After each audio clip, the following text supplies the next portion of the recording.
Hi, welcome to our channel. In this video, we are going to talk about the wise man necessariness.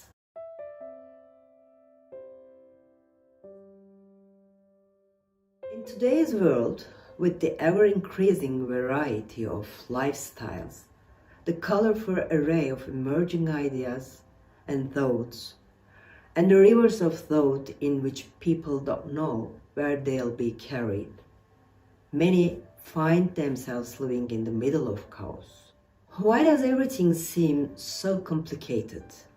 Why are more and more people saying, wherever I go, I feel a sense of incompleteness and dissatisfaction?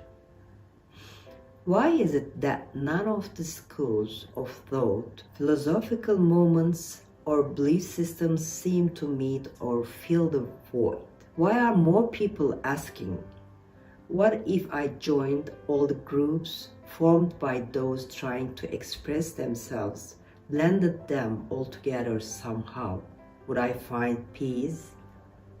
And the result, an even deeper chaos, confusion, mental disarray, neurons clashing in the brain, short-circuiting. So what is happiness? It's merely a feeling state of peace and joy that is rarely experienced in the present moment, and even those moments are temporary as they belong to the body, or rather the ego. What should be done? What is true, lasting peace? Part of the answer lies in self-knowledge. But this is not the kind of knowing thyself often repeated on the surface by many. It has nothing to do with hollow statements like I like this or that, whatever I think happens, or the universe is just a reflection of my inner world. These are far from the truth. The knowing thyself referred to here is about recognizing your true essence, your reality, your core. But first, one must genuinely feel the desire to know themselves, to sense that readiness within. One must begin to ask questions like, who am I? Or how does this universe work? And feel the urge to understand the purpose of their existence.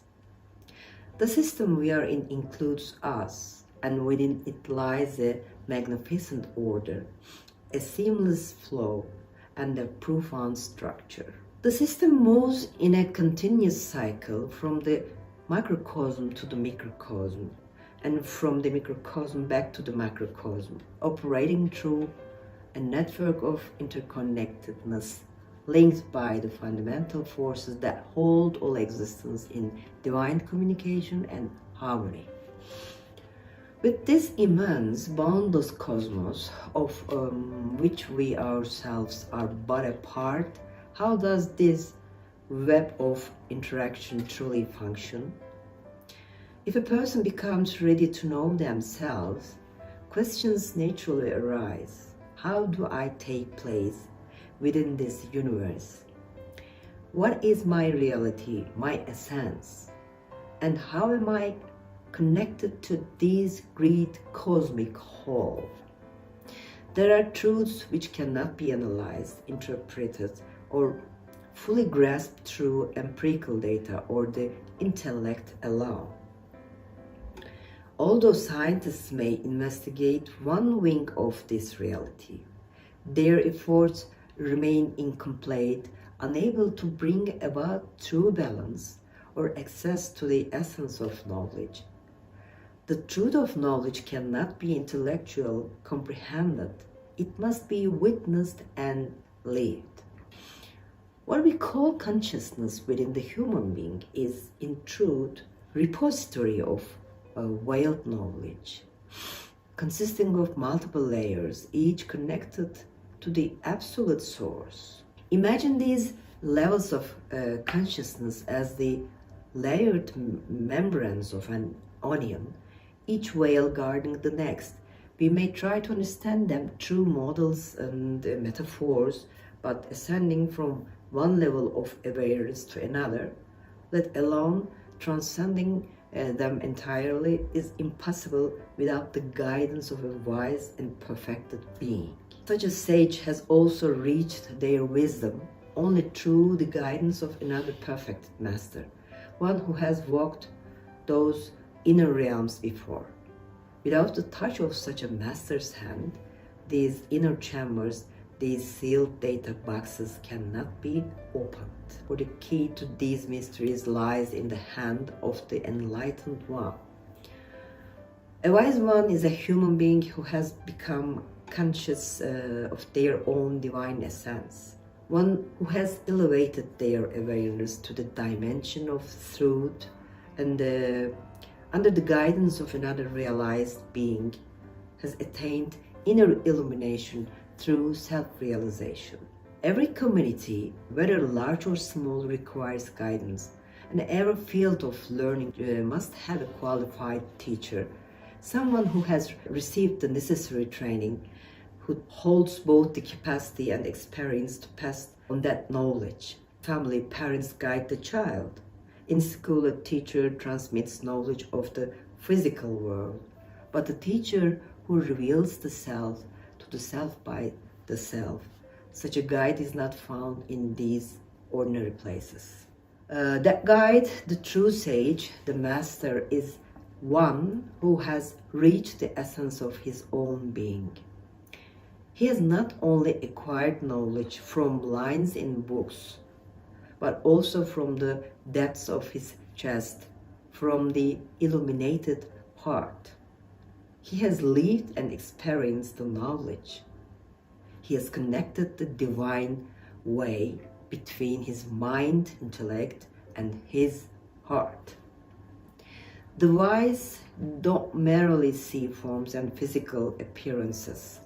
They have realized the source that gives life to those forms. They are the ones who understand the mystery behind why subatomic particles sometimes appear as matter and sometimes as waves. And this is why the seeker who desires to truly know themselves must turn to the wisdom and guidance of such a master. Life records all that is lived, and the essence of every being passes down its experiences in proportion to its innate capacity and receptivity. The human mind, in its effort to resolve all things through worldly intellect, falters here. For the brain, equipped solely with worldly data and conditioned by the material realm, operates only within the limits of that stored information. So what then awakens the other neurons, those waiting in silence untouched? This is what humanity does not yet know. Though the knowledge of truth already exists within the being, why is it veiled? Why is it inaccessible, unseen, unutilized? And thus humanity drowns in the chaos, unable to pull itself from the whirlpool of illusion. Yet the wise one, the bearer of divine love, has attained a higher awareness in the realm of meaning, unfolding twin wings. The wings of knowledge and love, of truth and gnosis. And this sage only takes the hand of the one who truly desires to know themselves. The sage, the master, is not the guide for those who wander with the tricks of the lower mind on the worldly stage. They are the guide for the yearning ones who cries night and day to be freed from illusion, to remember, to know thyself. Those who perceive that life is not confined to birth, death, marriage, job, and children. Those who sense there must be something more than this stage. Like in the film of the Truman Show, will yearn to break through the wall of illusion.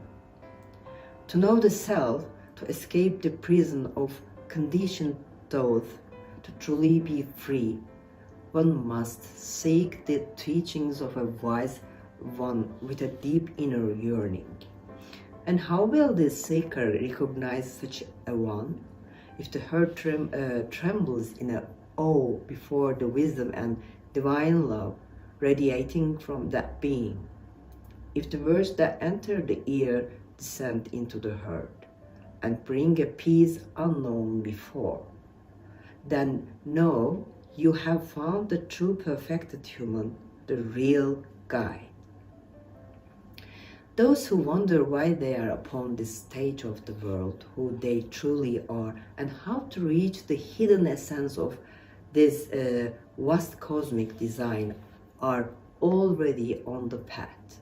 Their own inner essence will guide them by destiny to the doorstep of that stage, as long as they want to reach it with a deep inner desire. Thank you for watching.